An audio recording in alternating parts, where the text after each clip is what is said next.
has witnessed profound positive transformation in the last 10 years. The people of India are looking ahead to the future with hope and optimism. With the blessings of the people, when our government, under the visionary and dynamic leadership of Honorable Prime Minister Shri Narendra Modi, assumed office in 2014, the country was facing enormous challenges.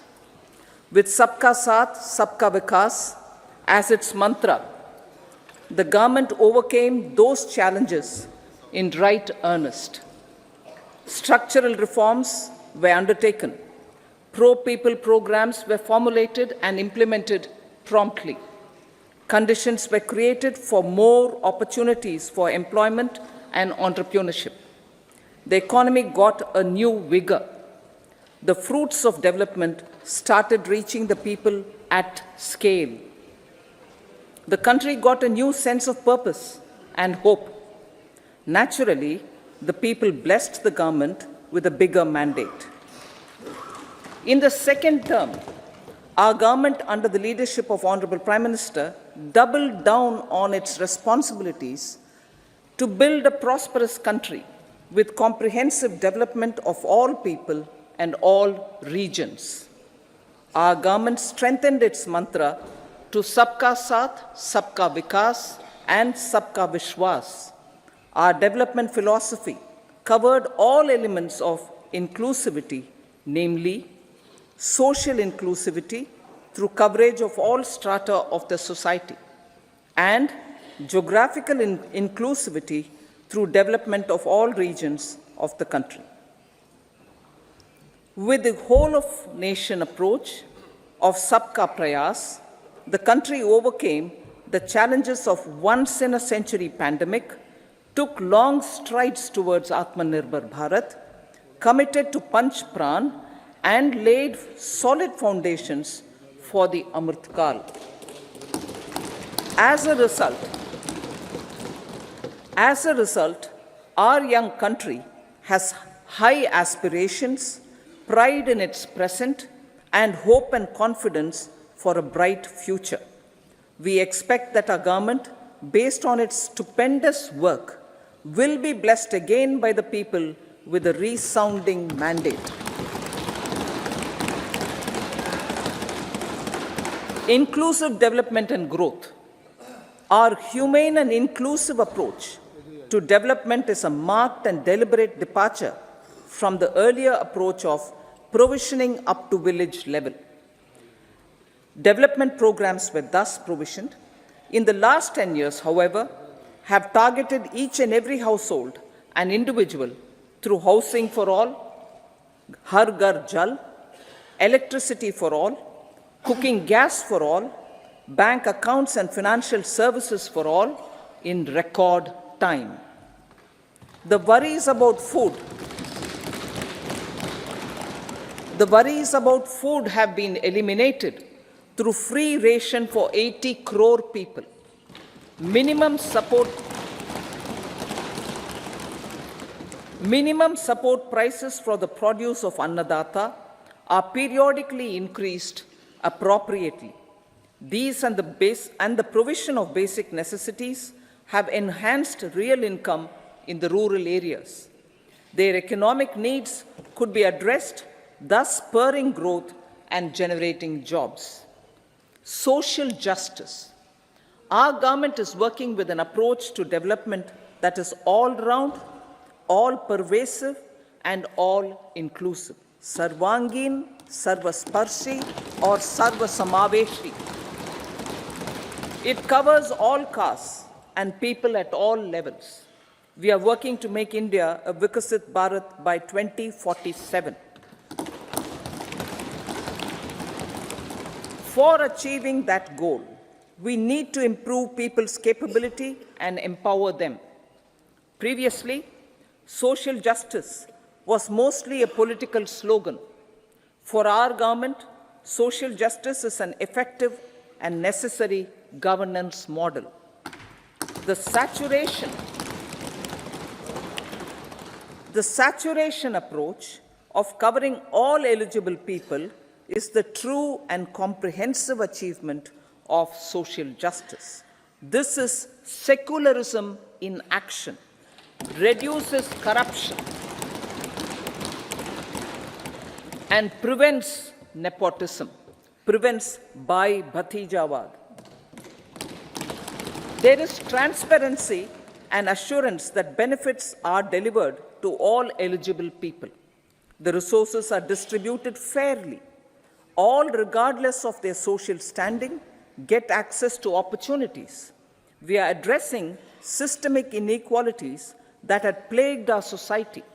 We focus on outcomes and not on outlays, so that the social economic transformation is achieved.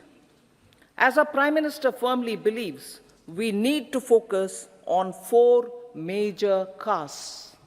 They are Garib, Mahilaye, Yuva, and Annadata. Their needs, their aspirations, and their welfare are our highest priority. The country progresses when they progress. All 4 require and receive government support in their quest to better their lives. Their empowerment and well-being will drive the country forward. Garib Kalyan, Desh Ka Kalyan. We believe in empowering the poor. The earlier approach of tackling poverty through entitlements had resulted in very modest outcomes. When the poor became empowered partners in the development process, government's power to assist them also increases manifold. With the pursuit of Sabka Saath, in these 10 years, the government has assisted 25 crore people to get freedom from multi-dimensional poverty. Our government's efforts are now getting synergized with energy and passion of such empowered people.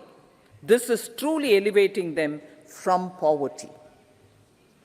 Direct benefit transfer of 34 lakh crore rupees from the government using PM Jan Dhan accounts has led to savings of 2.7 lakh crores of rupees for the government.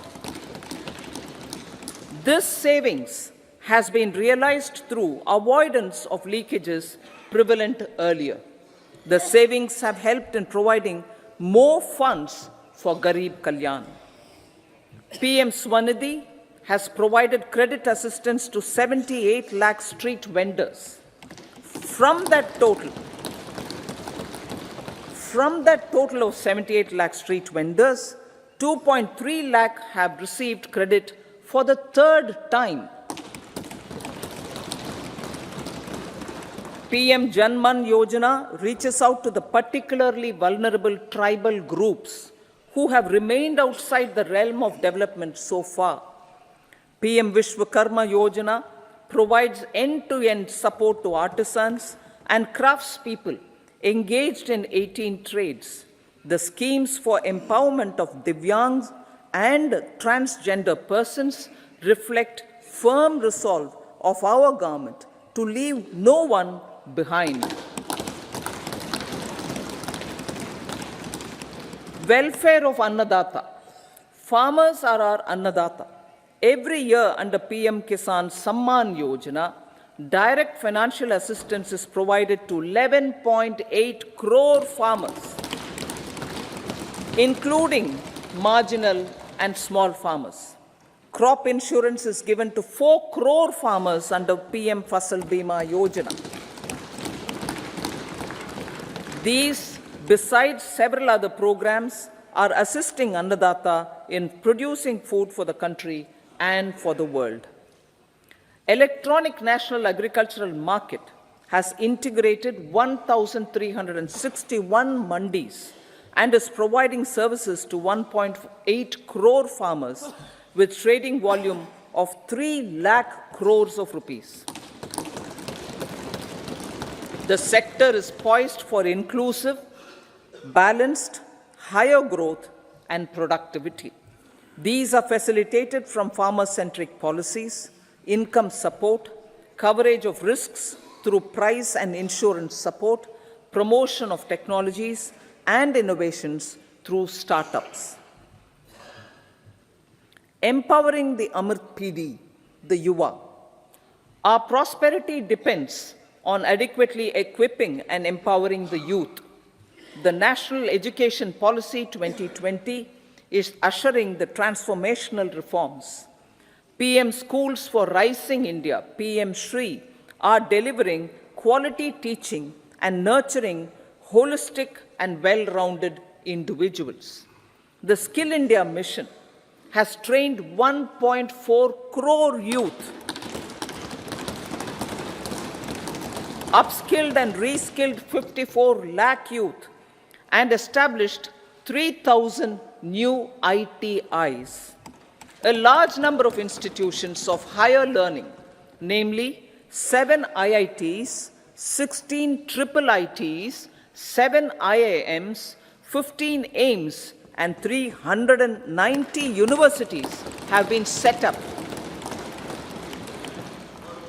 PM Mudra Yojana has sanctioned 43 crore loans aggregating to 22.5 lakh crores of rupees for entrepreneurial aspirations of our youth.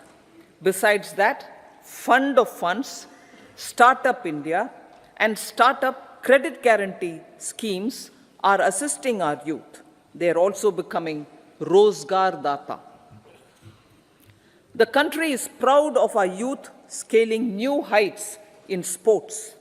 The highest ever medal tally in Asian Games and Asian Para Games in 2023 reflects a high confidence level.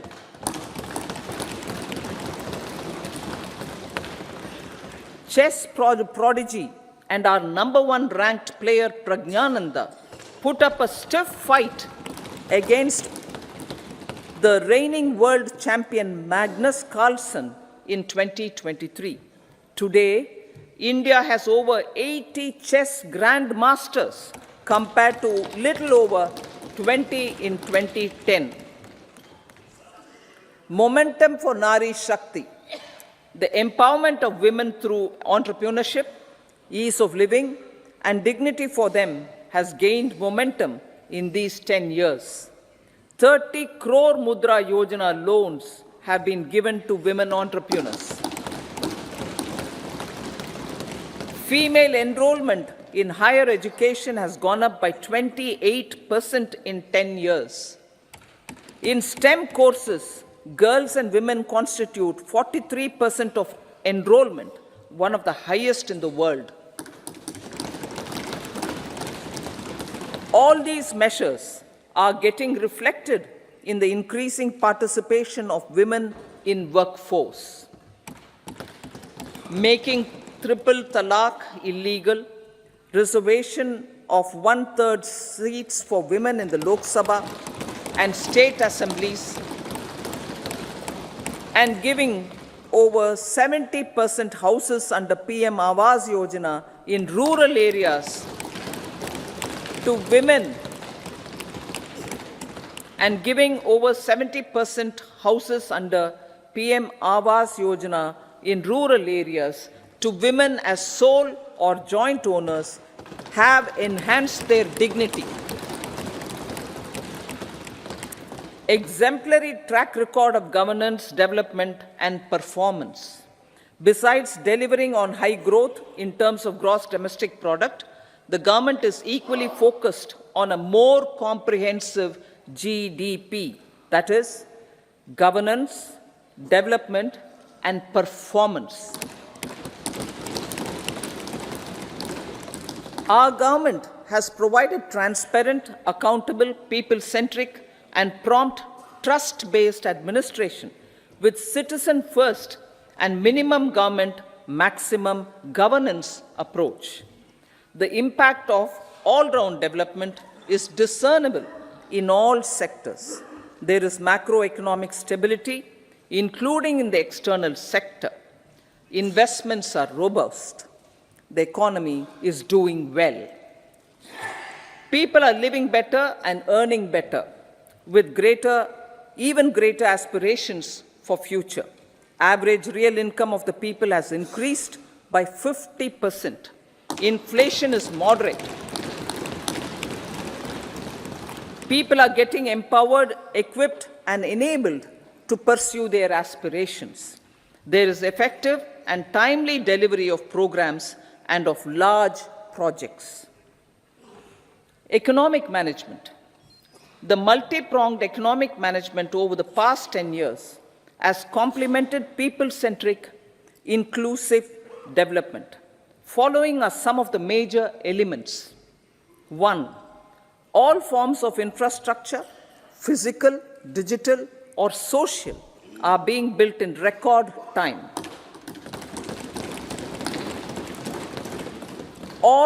Number 2, all parts of the country are becoming active participants in economic growth. Number 3, digital public infrastructure, a new factor of production as if in the 21st century, is instrumental in formalization of the economy. Number 4, goods and services tax has enabled one nation, one market, one tax. Tax reforms have led to deepening and widening of tax base. Number 5, strengthening of the financial sector has helped in making savings, credit, and investments more efficient. Number 6, GIFT, IFSC, and the Unified Regulatory Authority, IFSCA, are creating a robust gateway for global capital and financial services for the economy. Number 7, proactive inflation management has helped keep inflation within the policy band. Now, the global context, Honorable Speaker, sir. Geopolitically, global affairs are becoming more complex and challenging with wars and conflicts. Globalization is being redefined with reshoring and friendshoring, disruption and fragmentation of supply chains, and competition for critical minerals and technologies. A new world order is emerging after the COVID pandemic. India assumed the G20 presidency during very difficult times for the world. The global economy was going through high inflation, high interest rates, low growth, very high public debt, low trade growth, and climate changes. The pandemic has led to a crisis of food, fertilizer, fuel, and finances for the world, while India successfully navigated its way. The country showed the way forward and built consensus on solutions for those global problems. The recently announced India-Middle East-Europe economic corridor is a strategic and economic game changer for India and others. In the words of Honorable Prime Minister, the corridor, and I quote, will become the basis of world trade for hundreds of years to come, and history will remember that this corridor was initiated on Indian soil, unquote. Vision for Vikasit Bharat.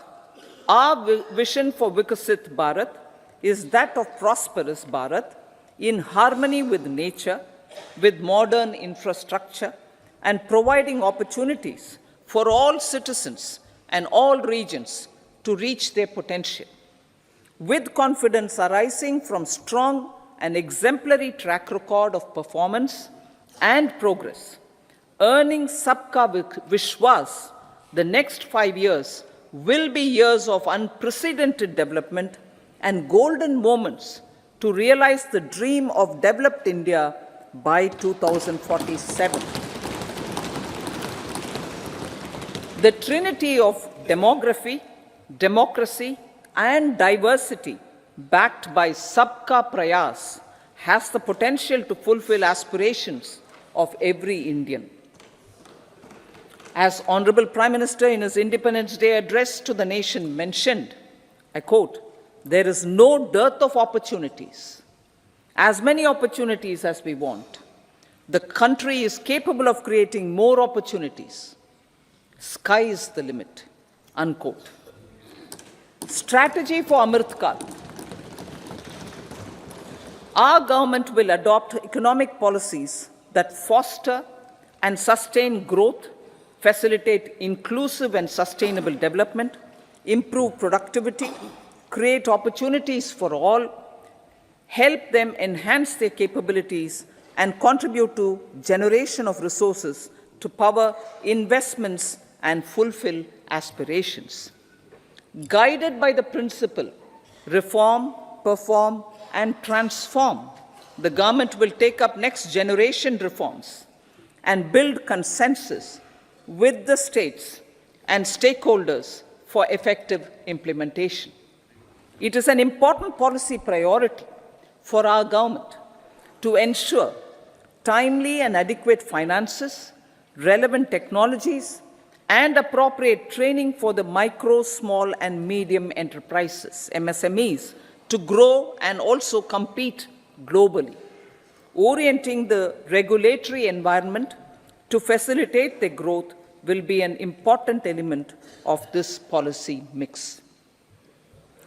Aligning with the Panchamrit goals, our government will facilitate sustaining high and more resource-efficient economic growth.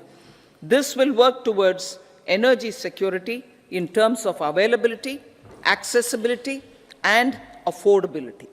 For meeting the investment needs, our government will prepare the financial sector in terms of size, capacity, skills, and regulatory framework.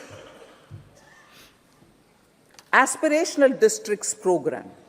Our government stands ready to assist the states in faster development of aspirational districts and blocks, including generation of ample economic opportunities. Development of the East. Our government will pay utmost attention to make the eastern region and its people a powerful driver of India's growth.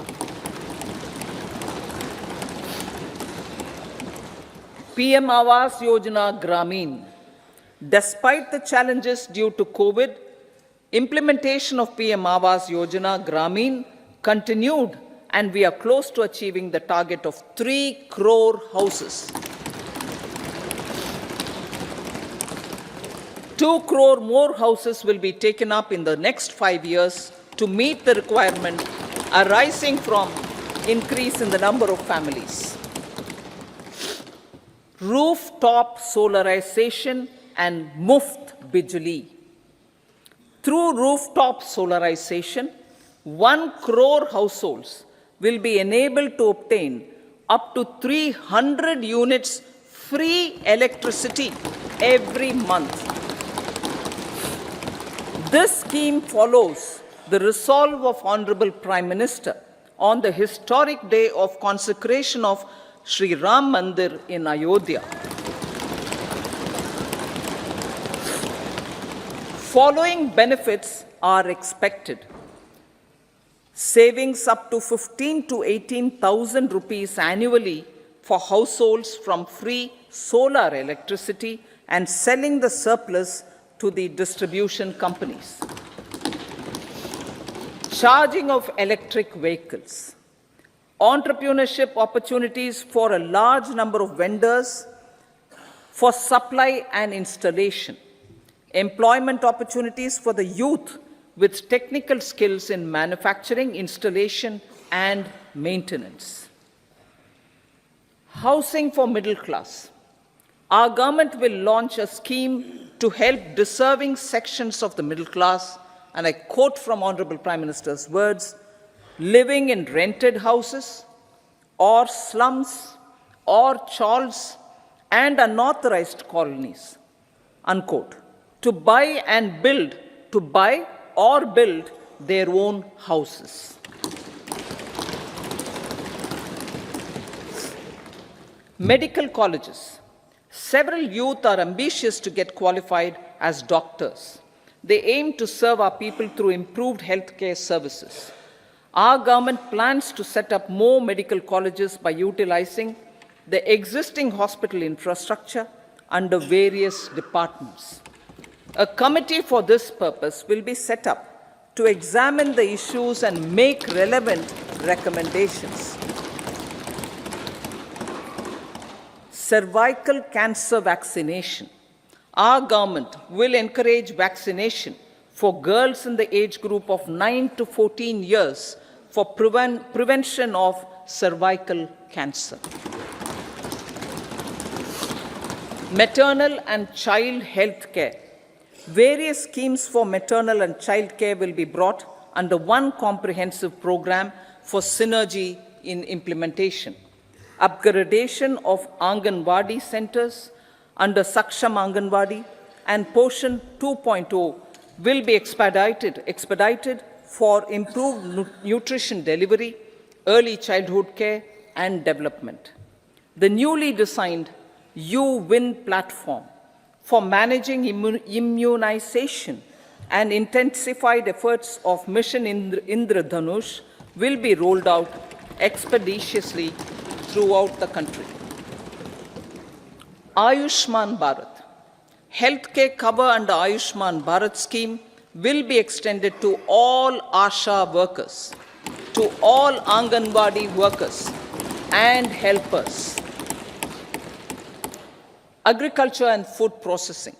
The efforts of value addition in agriculture sector and boosting farmers' incomes will be stepped up. Pradhan Mantri Kisan Sampada Yojana has benefited 38 lakh farmers and generated 10 lakh employment. Pradhan Mantri Formalization of Micro Food Processing Enterprises Yojana has assisted 2.4 lakh SHGs and 60,000 individuals with credit linkages. Other schemes are complementing the efforts for reducing post-harvest losses and improving productivity and incomes.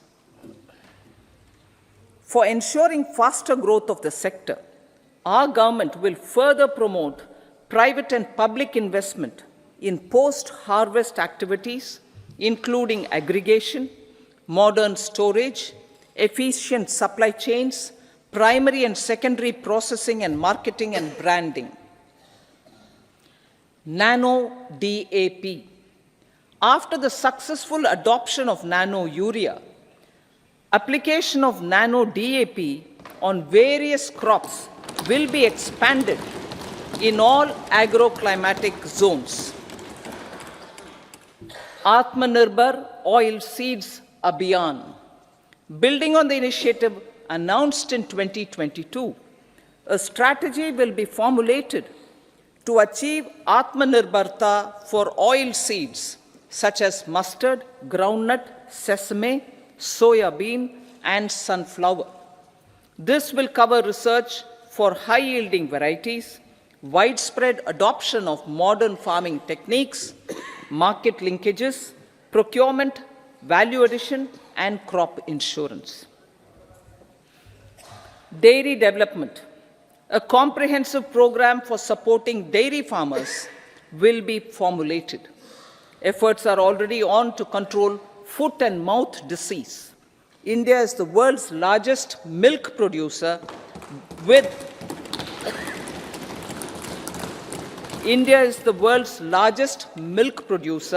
but with low productivity of milch animals. The program will be built on the success of existing schemes such as Rashtriya Gokul Mission, National Livestock Mission, and infrastructure development funds for dairy processing and animal husbandry. Matsya Sampada. It was a government which set up a separate department for fisheries, realizing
a separate department for fisheries, realizing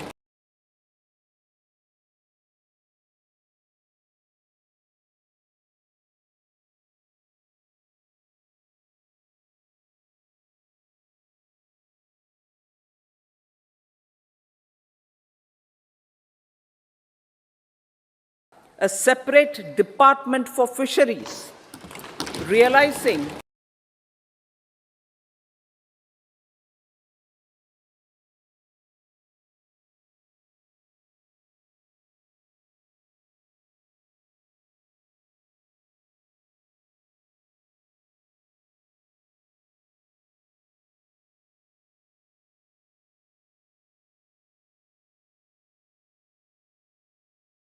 a separate department for fisheries, realizing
with integrated and multi-sectoral approach will be launched. Comprehensive development of tourist centers to global audience. Our economic strength has made the country an attractive destination for business and conference tourism.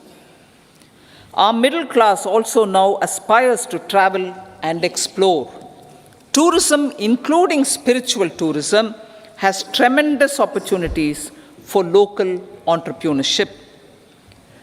States will be encouraged to take up comprehensive development of iconic tourist centers, branding and marketing them at global scale. A framework for rating of the centers based on quality of facilities and services will be established. Long-term interest-free loans will be provided to states for financing such development on matching basis.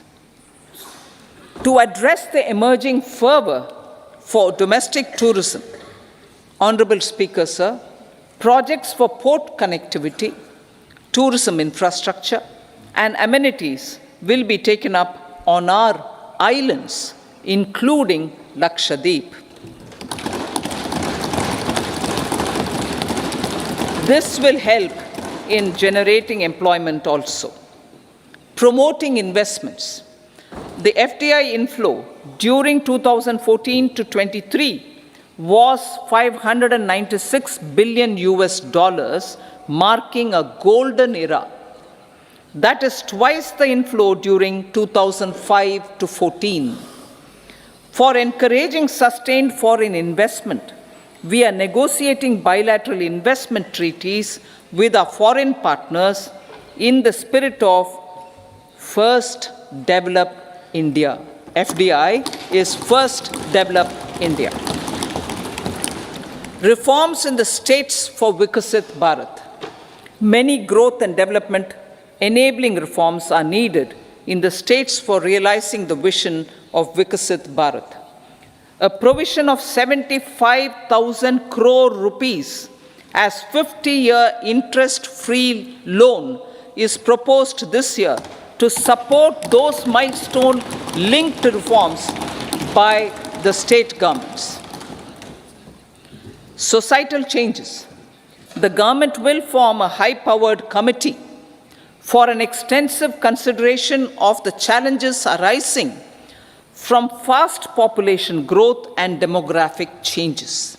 The committee will be mandated to make recommendations for addressing these challenges comprehensively in relation to the goal of Vikasit Bharat. Amrit Kal as Kartavya Kal. Our government stands committed to strengthening and expanding the economy with high growth and to create conditions for people to realize their aspirations.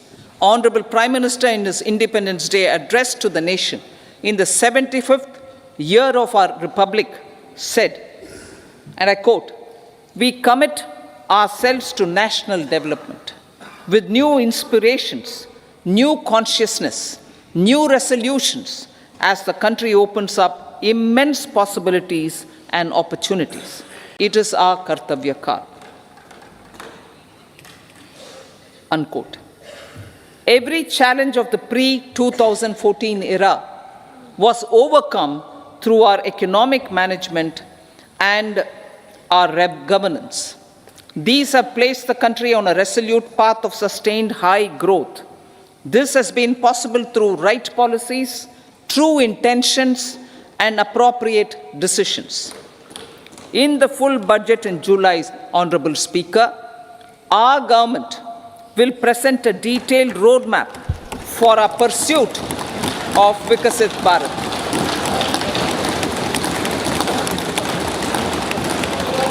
Revised estimates. Revised estimates of 2023-24. The revised estimate of the total receipts other than borrowings is 27.56 lakh crores of rupees, of which the tax receipts are 23.24 lakh crore rupees. The revised estimate of total expenditure is 44.90 lakh crore rupees. The revenue receipts at 30.03 lakh crore rupees are expected to be higher than the budget estimate, reflecting strong growth momentum and formalization in the economy.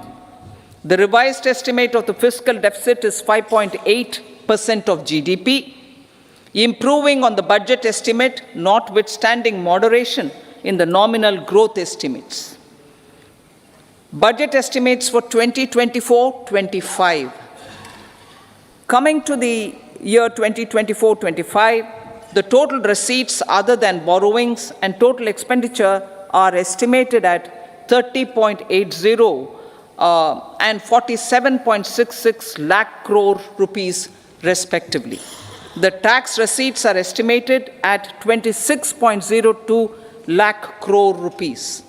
The scheme of 50-year interest-free loan for capital expenditure to states will be continued this year with an outlay of 1.3 lakh crore rupees. We continue on the path of fiscal consolidation, as announced in my budget speech of 2021-22. 4.5% by 25-26. The fiscal deficit in 2024-25 is estimated to be 5.1% of GDP, adhering to that path. So the gross and net market borrowings through dated securities during 24-25 are estimated at 14.13 lakh crore rupees and 11.75 lakh crore respectively. Both will be less than that in 23-24. Now that the private investments are happening at scale, the lower borrowings by the central government will facilitate larger availability of credit for the private sector. Vote on account. I'll be seeking vote on account approval of the Parliament through the appropriation bill for a part of the financial year 2024-25. I will now move to Part B. Honourable Speaker, sir, over the last 10 years, the direct tax collections have more than trebled and the return filers swelled 2.4 times. I would like to assure the taxpayers that their contributions have been used wisely for the development of the country and welfare of its people. I appreciate the taxpayers for their continued support. The government has reduced and rationalized tax rates. Under the new tax scheme, there is now no tax liability for taxpayers with income up to 7 lakh rupees, up from 2.2 lakh rupees in the financial year 2013-14. The threshold for presumptive taxation for retail businesses was increased from 2 crores to 3 crores. Similarly, the threshold for professionals eligible for presumptive taxation was increased from 50 lakh rupees to 75 lakh rupees. Also, corporate tax rate was decreased from 30% to 22% for existing domestic companies and to 15% for certain new manufacturing companies. Honourable Speaker, sir, in the last 5 years, our focus has been to improve taxpayer services. The age-old jurisdiction-based assessment system was transformed with the introduction of faceless assessment and appeal, thereby imparting greater efficiency, transparency, and accountability. Introduction of updated income tax returns, a new Form 26AS, and pre-filling of tax returns have made filing of tax returns simpler and easier. Average processing time of returns has been reduced from 93 days in the year 2013-14 to a mere 10 days this year, thereby making refunds faster. Indirect taxation. By unifying the highly fragmented indirect tax regime in India, the GST has reduced the compliance burden on trade and industry. The industry has acknowledged the benefits of GST. According to a recent survey conducted by a leading consulting firm, 94% of industry leaders view the transition to GST as largely positive. According to 80% of the respondents, it has led to supply chain optimization, as elimination of tax arbitrage and octroi has resulted in disbanding of checkposts at the state and city boundaries. At the same time, tax base of GST more than doubled, and the average monthly gross GST collection has almost doubled to 1.66 lakh crores this year. States too have benefited.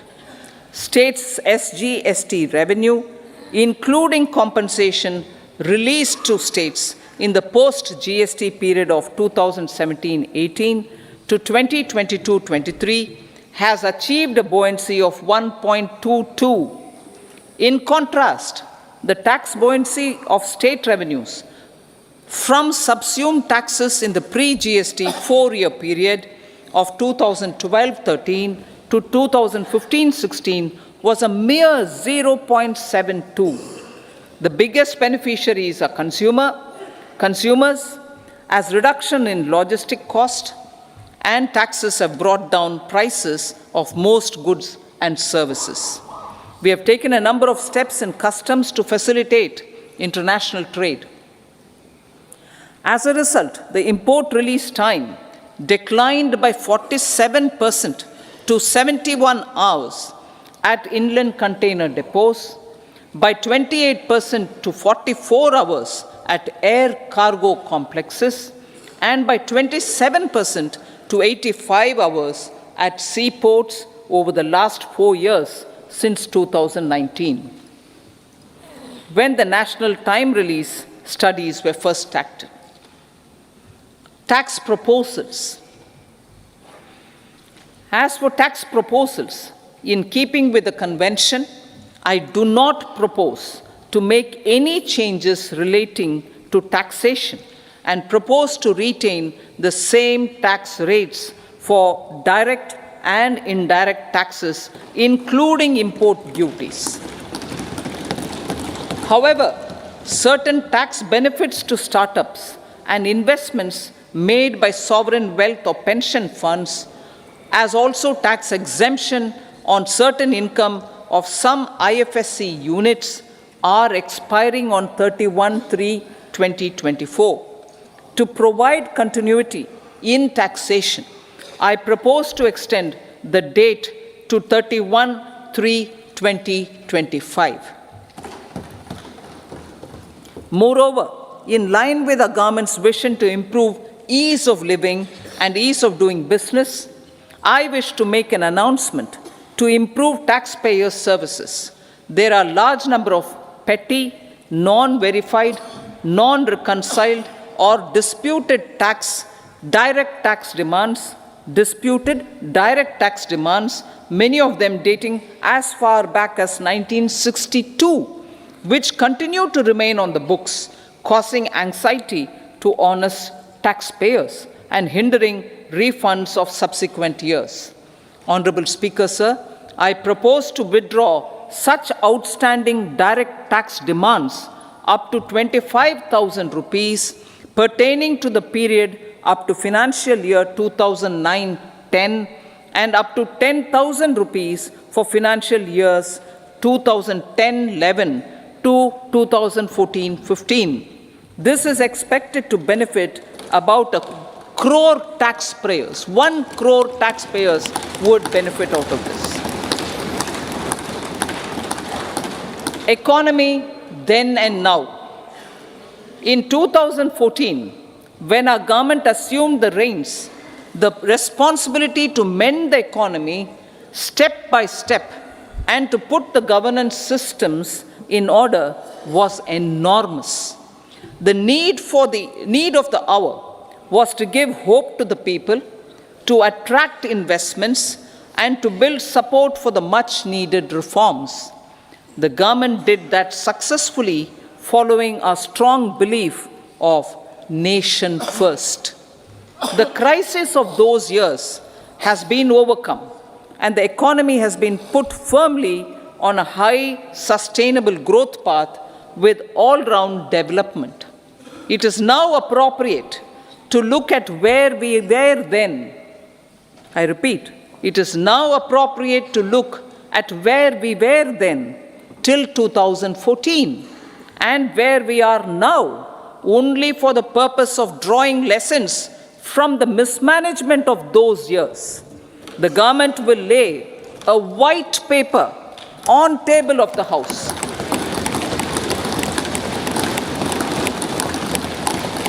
The exemplary track record of governance, development and performance, effective delivery and Jan Kalyan has given the government trust, confidence and blessings of the people to realize whatever it takes, the goal of Vikasit Bharat, with good intentions, true dedication and hard work in the coming years and decades. With this, Honorable Speaker, I commend the interim budget to this august House. Jai Hind.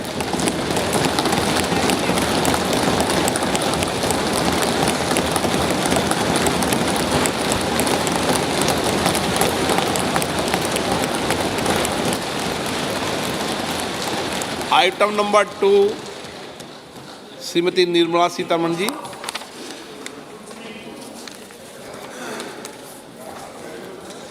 Sir, with your permission, I rise to lay on the table the following statements under Section 3(1) of the Fiscal Responsibility and Budget Management Act 2003, Medium-Term Fiscal Policy cum Fiscal Policy Strategy Statement and Macroeconomic Framework Statement. Item number 3 Shrimati Nirmala Sitharaman ji. Sir, with your permission, I rise to move for leave to introduce the Finance Bill 2024. प्रश्न ये है कि विधेयक को पुनर्स्थापित करने की अनुमति प्रदान की जाए। जो सदस्य इसके पक्ष में हाँ कहें, जो सदस्य विरोध में ना कहें। मेरे विचार में निर्णय हाँ वालों के पक्ष हुआ, हाँ वालों के पक्ष हुआ। माननीय मंत्री जी विधेयक को पुनर्स्थापित करें। Sir, I introduce the bill. सभा की कार्रवाई शुक्रवार दिनांक 2 फरवरी 2024 को प्राप्त 11 बजे तक के लिए स्थगित की जाती है।